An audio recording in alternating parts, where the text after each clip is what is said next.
my YouTube channel.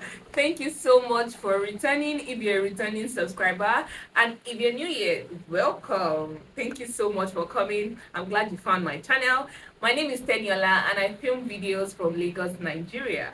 As you can already tell from the title of this video, today is going to be story time.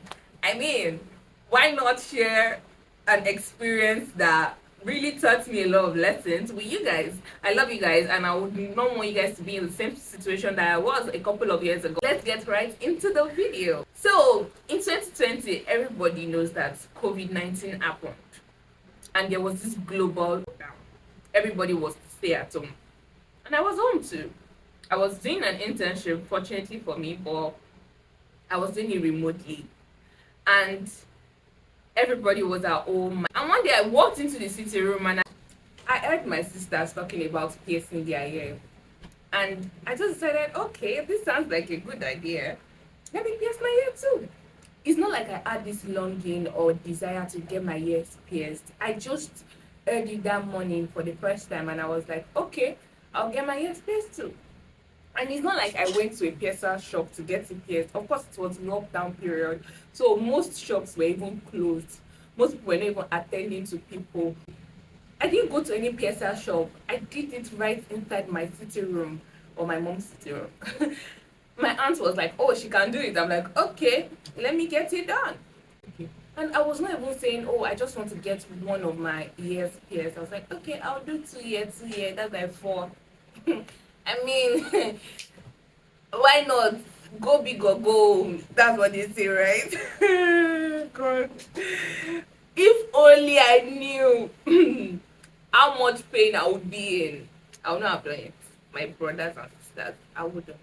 To be honest, I saw terrible things. People make it seem as though it's not painful or it's just easy peasy. It's just like a walk in the park. It wasn't a walk in the park for me. Okay, when she pierced the ear, she used the earring to pierce the ear. That's probably where the mistake started from.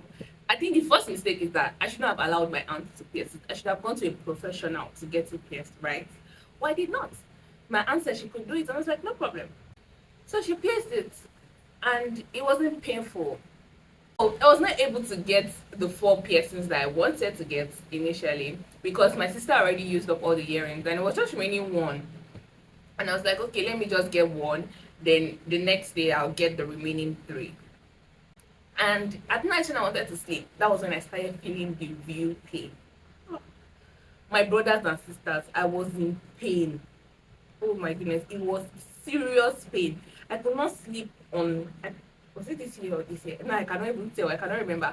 But I could not sleep on that year. So I had to sleep on the other side. And I was just managing myself. I woke up in the morning and I was in so much pain. I think the first mistake was the fact that I didn't go to a professional to get it done. Second, I used the earring. I don't think they use earring to get your ears pierced. I think they use this. There's something they use to get your ear pierced for you. But I used the earring itself to get my ear pierced. And it was not even like the yellow. You know this I think they call it helix piercing. This part of your ear that is like bony in a way. Yeah.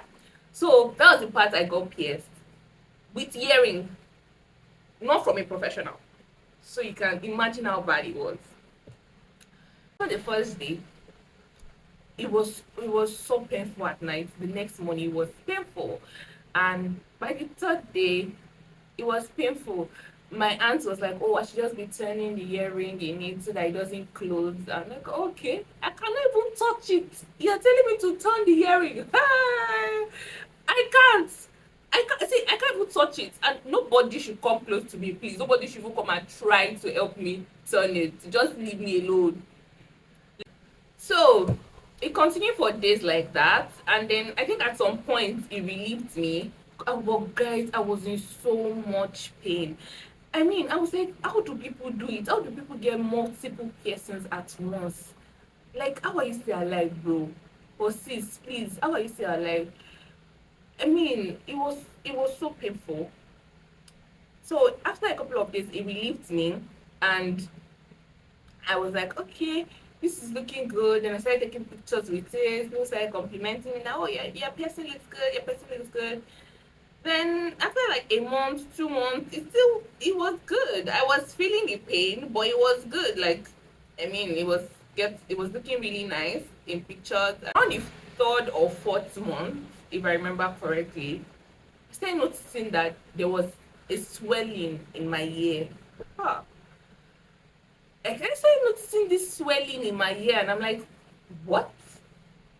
What's going on? Like, this thing should have healed by now. Like, the third month or the fourth month, I think. I think it was like the end of the third month, going to the fourth month. I'm like, this thing should have healed by now. I noticed the swelling in my ear, and this thing was not going down. It was getting bigger and bigger. Ha! I'm like, bro, okay, what's happening?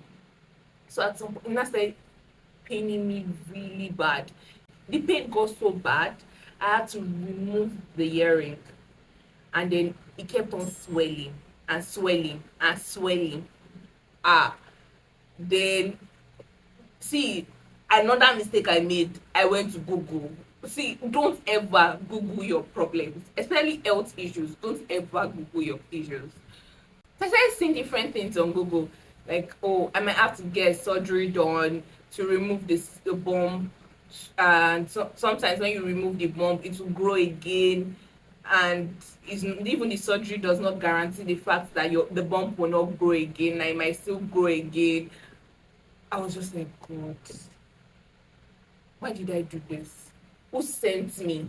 Like, nobody, literally nobody asked me to do these things. Like, why did I do it? It got so bad I had to start covering the ear, because I didn't want people to start asking me questions. Oh, what happened to your ear? What happened to your ear? Please don't ask me.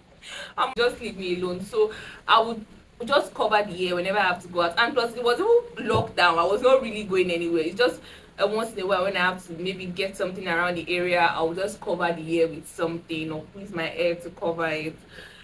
So that's why I kept living my life, and the swelling was just there. Then one day I went to YouTube.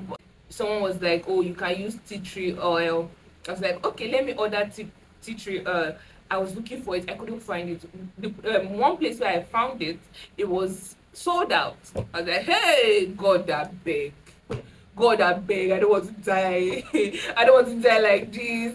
Like, please, Lord, help me. I was like, let me Google home remedies. I saw someone that said you should use toothpaste or whatever it is. I'm like, I cannot use toothpaste, so this one doesn't sound genuine. I went through the comment section and people were like, oh, it did not work for them, it did not work for them. Some people said it worked for them. I'm like, I'm not even trying. I'm not even trying to put toothpaste on my ear. Then another person said YouTube, and someone suggested that you should try sea salt. I was like, okay, let me try to get sea salt. And that's how I started looking for sea salt. Mind you, the swelling was still there and it was growing. It was getting bigger and bigger and noticeable. I was like, okay, let me try to get sea salt. I tried, I looked everywhere, I couldn't find it. I was trying to order. I was like, why is it so hard to find simple things like this? I know these people in the UK, in the US, they were like, oh, just walk into a mall or walk into a store and you'll be able to get it. I'm like, why is it so hard to get in Nigeria? Why can't I just get these simple things in Nigeria? Then I couldn't find that. I was like, okay. I was so disturbed. I was crying. I was praying about it, that God, I know that you did not ask me to do this thing, but please, Lord, can you, in your mercies, Lord, let this swelling just go down. Because I don't want to have to do surgery because of this thing, because it's just so silly to me that I have to do surgery for something that I inflicted on myself, right? Nobody asked me to do it. If I can't use toothpaste, if I can't get tea tree oil, what else can I use for this? There's one lady, apparently she also pierced her nose and had the same issue. As was even turning black, because I think she's an American or something. As was turning black, and she couldn't go out. And she said she couldn't get sea salt, so she tried table salt. I'm like, okay, my mom has salt in her kitchen, let me use it. By the way, you're not supposed to use that because it has something, I can't even remember what it has in it, that is not good for your ear or something. We're not supposed to use it. But I was desperate. I was desperate. I needed something to help me because I didn't want to do surgery. I was so desperate. So I took the salt from my mom's kitchen. I turned it to a paste. I added water and turned it to a paste. Then I put it on the hair. Yes, I used it on my hair. The bump was already there, like it was obvious. Then I remember that particular day, my a family friend had invited us for a birthday party. So I wore a wig that covered my hair because I didn't want people to ask me questions. Well, I had already added the salt paste to it. I added I think the first day, and then the second day I added it, I went for the party. Gosh, this thing was burning me. It was burning my hair. My hair was so hot and red. But I didn't remove it because I was like, see, this swelling must stop, must go. My hair was burning me so bad.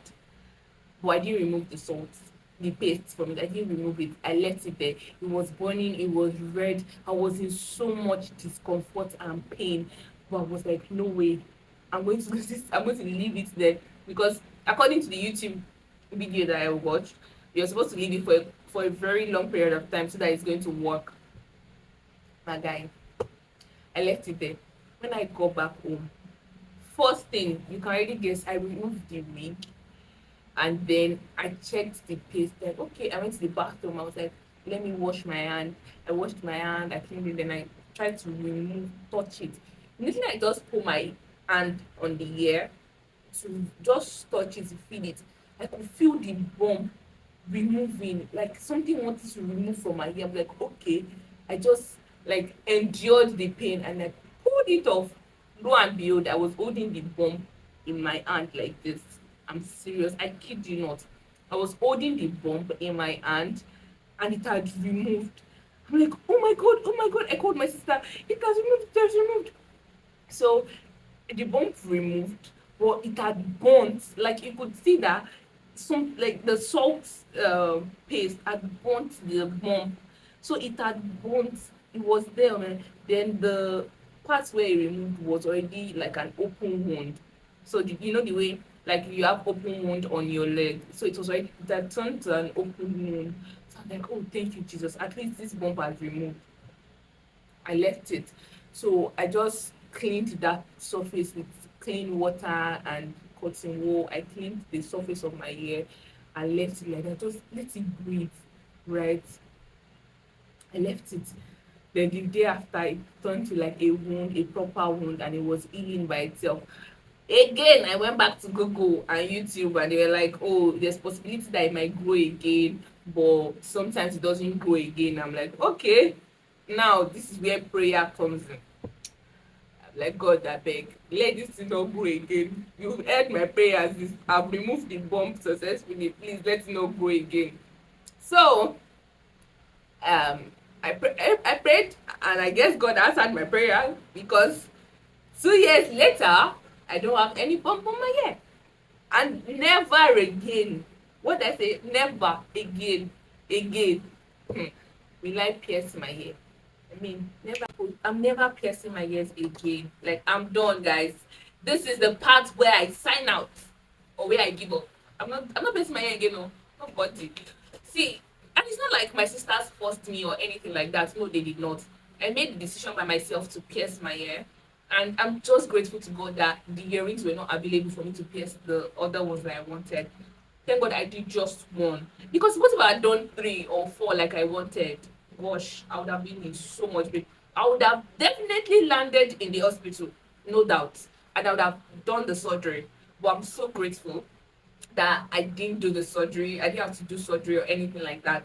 And now I don't have any bump in my ear. 2 years later, I did it. What am I saying? 3 years later, when 2023, 3 years later, I did it in 2020, and 3 years later, I don't have any bump in my ear.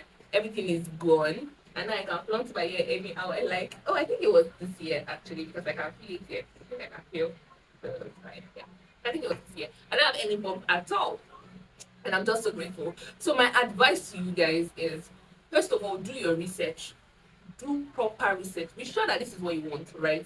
What if it goes wrong? Or what are the consequences? What are the side effects, right? So do your research properly. Two, make sure you get it done from a professional. Please do not make the same mistake that I did. Get your ear pierced from a professional. Three, make sure you follow all the instructions that your professional asks you to follow in order for the ear or the piercing to heal properly. Some piercings take longer than others. Just make sure you follow instructions from your professional. And four, should you be in a situation like mine, do not Google your symptoms or your health issues, because you might see things that will just put you in a very bad mood or in a very awful situation. Because at some point when I was doing my googling my symptoms, I was like, oh my god, what have I done? But you guys shouldn't do that. So yeah, that's the end of the video, guys. Thank you so much for watching. I hope you guys learned some lesson from my story. And if you've not subscribed, please subscribe. Thank you so much for subscribing. So I see you in my next video. Bye.